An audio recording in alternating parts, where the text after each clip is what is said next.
নমস্কার, আমি শ্রীগোবিন্দ। আমার ইউটিউব চ্যানেলে আপনাদেরকে সুস্বাগত। বন্ধুরা, যাদের জন্ম তারিখ 5, 14, 23, অর্থাৎ যাদের জন্মাঙ্ক 5, যাদের 5 আসে, তাদের ক্ষেত্রে একটা কথা বলবো। সবসময় চেষ্টা করবেন জাঙ্ক ফুড বা বাইরের খাবার যত কম খাওয়া যায়, অর্থাৎ ফাস্ট ফুড থেকে যত দূরে থাকবেন বেটার। চেষ্টা করবেন সবসময় বুদ্ধি বিকাশ এবং চিন্তা ভাবনা করে প্ল্যান মাফিক করে কোনো কাজ করতে। সেক্ষেত্রে দেখবেন অনেকটা বেটার হবে। অ্যাকচুয়ালি বুধ হচ্ছে, আমি মনে করি, সব থেকে বেস্ট নাম্বার 5। যাদের পাস থাকে তারা অনেক কিছু ব্যালেন্স করতে পারে এবং সব কিছুকে তারা মেনটেন্স করতে পারে। অর্থাৎ সবারকে কী বলবো, সব ভারসাম্য, সব কিছুর ভারসাম্যটা বজায় রাখতে পারে।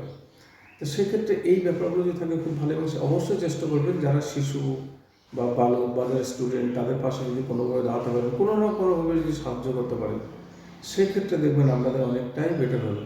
আর 5-এর একটা সবথেকে প্লাস পয়েন্ট হচ্ছে অপোনেন্ট মানুষের যে মেন্টালিটি, তারা খুব সহজেই বুঝতে পারে। এটা খুব প্লাস পয়েন্ট। ভালো থাকবেন।